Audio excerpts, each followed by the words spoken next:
scene, I think we're starting to become those seismic experts. And, you can see this is the well the line we drilled on, and it looks like a bit of a mess. You know, there's possibly a fault here, there's possibly a fault here, and then there's just kind of spaghetti-looking stuff out here, hard to join up.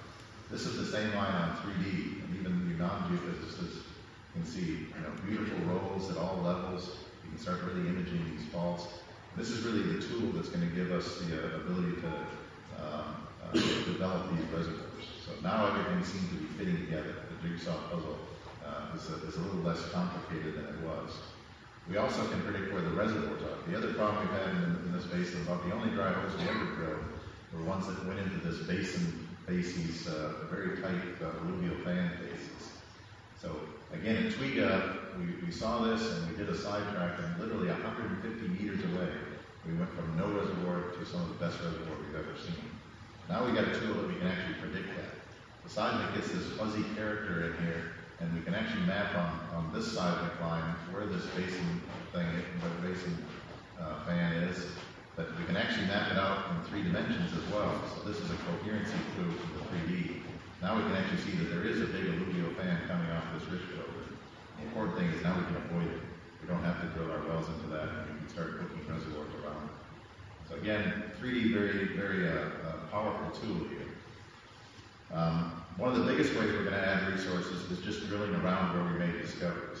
So the Gambia field, which still is our biggest field, you know, we drilled the original discovery well here, and since then we've been stepping out on this. The biggest step out we did was Gambia 7. So we've added this whole lobe of the field that was never there before.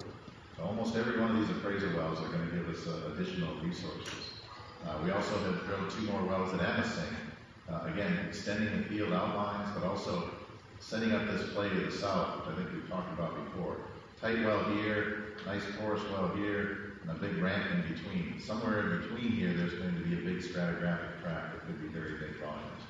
So that one we're probably going to wait and drill next year, but this is one that's definitely on the slate. The one I really like is this one in between. Amasing North was a fault block we've never seen on the 2D. On the 3D, now we can image that. You know, sometimes geology is simple. You got a big oil field here, you got a big oil field here, you got a big structure in between. It doesn't get much easier than that. You just go drill in between. And I think this could be 100 to 150 million barrel reserve add. So this one's about as good as it gets. Very low risk, but very big upside. And if we look at the seismic line across that, again, for you budding seismologists, you know, we can start it as well here, the Gambia 1 well, which is one of the best wells in the field. And we can follow this 3D straight up dip to this location. So basically, this is the main reservoir, and we can follow it straight up dip to where we're drilling. So again, there's nothing in between there that would suggest that we wouldn't have an extension of that accumulation. The other area I really like is the Eton area. Remember, that was one of the last, the northernmost string of furrow well we drilled. We drilled it, we found a fantastic reservoir, we found oil shows throughout, but we only saw about 15 meters of pay. And frankly, we couldn't understand it. So now we've got the 3D, what we thought was one big simple anticline. Turns out there's a big graben right in the middle of it. And that's where we unfortunately drilled our well, right in the middle of this big graben. But what that sets up is a big high on the south side, a big high on the north side. Again, these are 100, 150 million barrel type prospects. So this is one of the ones that we're pushing to drill in the second half of this year. Again, a nice big new reserve add. And the reservoirs up here are better than the ones in the south. The guys from Tullow who work in Uganda say these look much more like Uganda reservoirs than they do Kenya reservoirs. And it may be because it's in the northern part of the basin where the sediments are being fed in, fluvial sand. So again, this area to me is quite interesting, and I think there are a number of other prospects up north that if these prove, we can follow as well. So again, the key is to grow our resource base, and I think we've been doing that quite well. You know, over the last 3 years, we've seen a market increase every year. I think we're going to see the same type of increase. I'd be disappointed if we have less than 50% reserve growth this year. Again, 80 wells that we've drilled. We're increasing our recovery factor. We're decreasing our water saturation. I think you're going to see a significant move in this 616. The biggest move would be, of course, if we found Amasing and Eton. You know, each of those might add 100 million barrels to these numbers. So, again, my goal is to get to 1 billion barrels hopefully by the end of this year, and I think right now with the program we've got, I think we have a pretty good chance. The pipeline, it's very simple. There's two routes. There's a northern route and a southern route, and that's what's being debated now. The Kenyan government is very keen to build the northern route. It's part of a bigger LAPSET infrastructure project, which is road, rail, fiber optics, power, and it's really designed to open up the northern part of the country.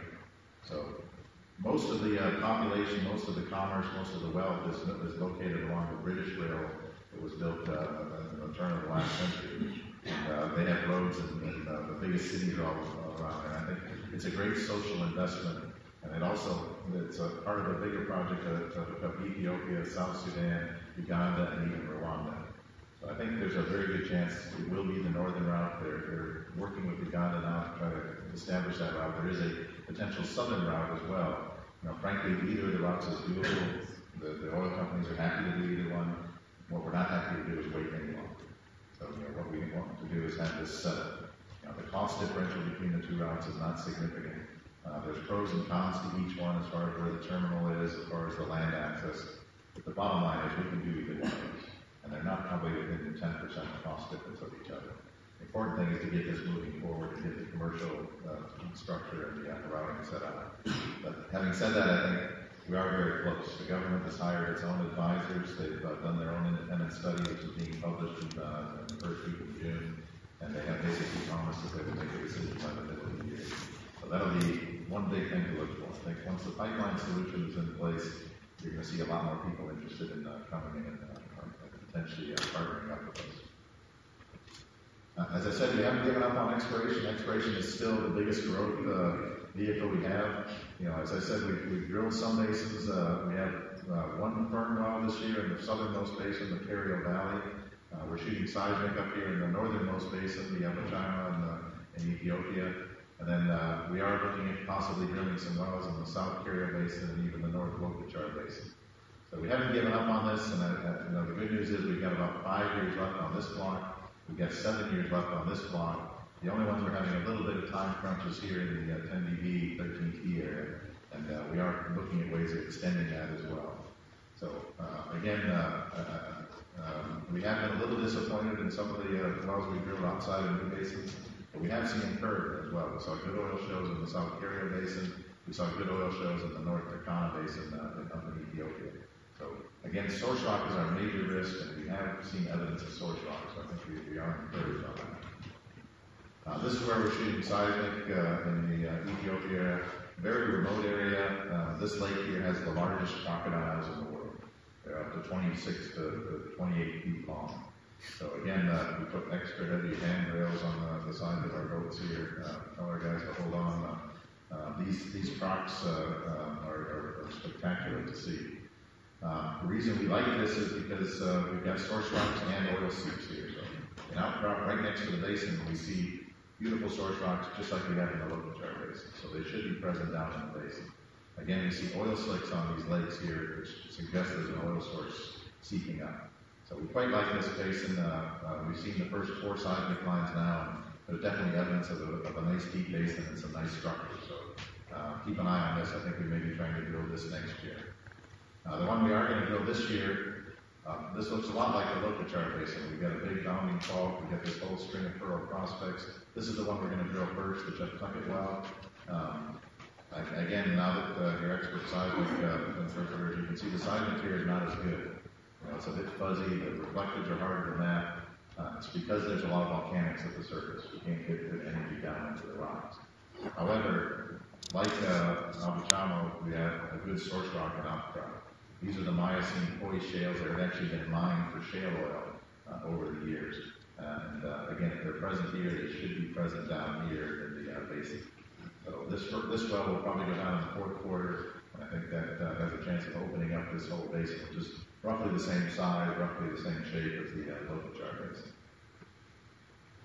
So this is a slide some of you may have seen before. I mean, this is what we're planning to do this year. We now have a firm budget for the rest of the year, $400 million gross, $200 million net. We're well funded to get through this and get into next year.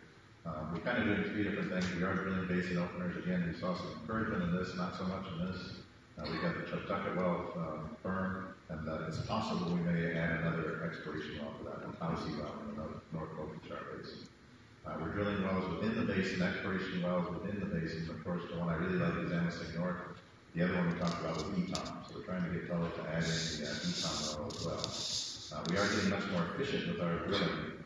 You know, our first well was $68 million. Our last well was AFE for $9 million.